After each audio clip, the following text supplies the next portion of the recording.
ಮಿತ್ರರೇ ನಮಸ್ಕಾರ. ಸ್ಯಾಂಡಲ್ವುಡ್ನ ಮೋಹಕ ತಾರೆ ರಮ್ಯಾ ಈಗ ಮತ್ತೊಂದು ಸುದ್ದಿಯಲ್ಲಿದ್ದಾರೆ. ಸ್ಯಾಂಡಲ್ವುಡ್ನ ರಮ್ಯಾ ಕನ್ನಡ ಚಿತ್ರರಂಗ ರಾಜಕೀಯದಲ್ಲಿ ತಮ್ಮದೇ ಆದ ಮೈಲಿಗಲ್ಲನ್ನು ಸಾಧಿಸಿದ್ದಾರೆ. 2003ರಲ್ಲಿ ಪುನೀತ್ ರಾಜ್ಕುಮಾರ್ ಅಭಿನಯದ ಅಭಿ ಚಿತ್ರದ ಮೂಲಕ ಬಣ್ಣದ ಲೋಕಕ್ಕೆ ಬಂದ ಮೋಹಕ ತಾರೆ ರಮ್ಯಾ ಬಳಿಕ ಸಾಲು ಸಾಲು ಸಿನಿಮಾಗಳಲ್ಲಿ ನಟಿಸಿ ಯಶಸ್ಸಿನ ಉತ್ತುಂಗದಲ್ಲಿರುವಾಗಲೇ ರಮ್ಯಾ 2013ರಲ್ಲಿ ಮಂಡ್ಯ ಲೋಕಸಭೆ ಉಪಚುನಾವಣೆಯಲ್ಲಿ ಸ್ಪರ್ಧಿಸಿ ಜಯವನ್ನು ಗಳಿಸಿದರು. ಈ ಮೂಲಕ ರಾಜಕೀಯದಲ್ಲೂ ತಮ್ಮದೇ ಆದ ಛಾಪನ್ನು ಮೂಡಿಸಿದರು. ನಂತರ ಚುನಾವಣೆಯಲ್ಲಿ ಸೋತ ರಮ್ಯಾ ರಾಜಕೀಯದಿಂದಲೇ ದೂರ ಉಳಿದಿದ್ದರು. ಬಳಿಕ ಒಂದೆರಡು ಸಿನಿಮಾದಲ್ಲಿ ಕಾಣಿಸಿಕೊಂಡರೂ ರಾಜಕೀಯ ಸಿನಿಮಾ ಹೊರತುಪಡಿಸಿ ನಟಿ ರಮ್ಯಾ ಮದುವೆ ಆಗಾಗ ಸಂಬಂಧಿಸದೆ ಸುದ್ದಿಯಾಗುತ್ತಿದ್ದರು.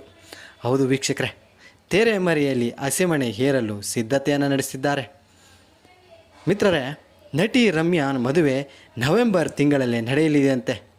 ಈ ಕುರಿತ ಮಾಹಿತಿ ಕುಟುಂಬದ ವಲಯದಲ್ಲಿ ಸಿದ್ಧತೆ ನಡೆಸಲಾಗುತ್ತಿದೆ ಎಂದು ಈ ಮೂಲಗಳಿಂದ ತಿಳಿದು ಬಂದಿದೆ. ಬೆಂಗಳೂರು ಮೂಲದ ಉದ್ಯಮಿ ಕುಟುಂಬದ ಕುಡಿಯನ್ನು ನಟಿ ವರಿಸಲಿದ್ದಾರೆ. ಈ ಹಿನ್ನೆಲೆಯಲ್ಲಿ ಅಕ್ಟೋಬರ್ನಲ್ಲಿ ನಿಶ್ಚಿತಾರ್ಥ ನಡೆಯಲಿದ್ದು, ನವೆಂಬರ್ 23ರಂದು ನಟಿ ರಮ್ಯಾ ಹುಟ್ಟು ಹಬ್ಬದ ದಿನವೇ ಹಸೆಮಣೆಯನ್ನು ಹೇರಲಿದ್ದಾರೆ.